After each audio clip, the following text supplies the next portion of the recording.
सम्पूर्ण आमा बुवा दाजुभाइ दिदीबहिनीहरू मेरो घरमा प्रहरी आएको छ।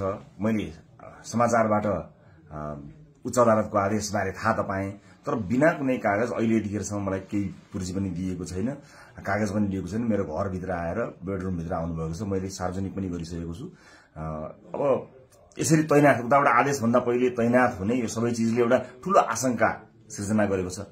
मैले सम्मानित अदालतको आदेशलाई सधैँ मानेकै छु, कानूनलाई मानेकै छु। म पहिला पनि आफै उपस्थित हुन गएको हुँ, अहिले पनि सार्वजनिक गरेकै छु। तर यो राज्य आतंक, यो धरपकड ममाथि के कारणले भइरहेको छ मैले बुझ्न सकेको छैन। भोलिको चितवनको कार्यक्रमलाई निरन्तरता दिनुहोला।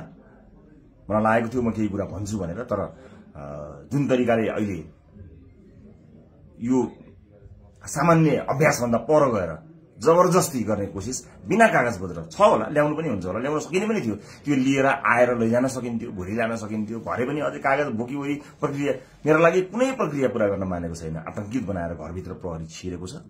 म यसै पनि गिरफ्तारी दिन्छु भनेर बसेकै छु।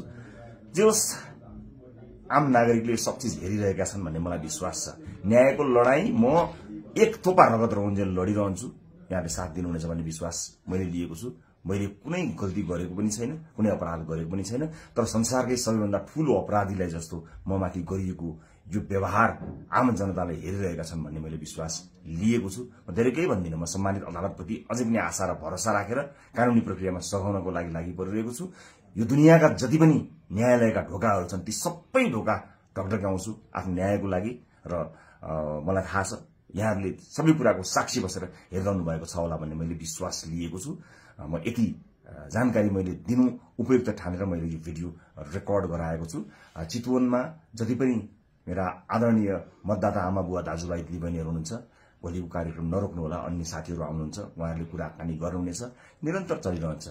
मलाई यिनीहरूले हत्या नै गरेछन् भने पनि नेपाली मतपत्रमा घण्टी चुनाव चिन्ह बसेको छ। मलाई आशा छ यो एउटा आशा र भरोसाको आवाज हामीले बुलन्द पारिसकेका छौं। निरन्तरता प्रदान गर्नुहोला। म कानुनी लडाईँमा छु।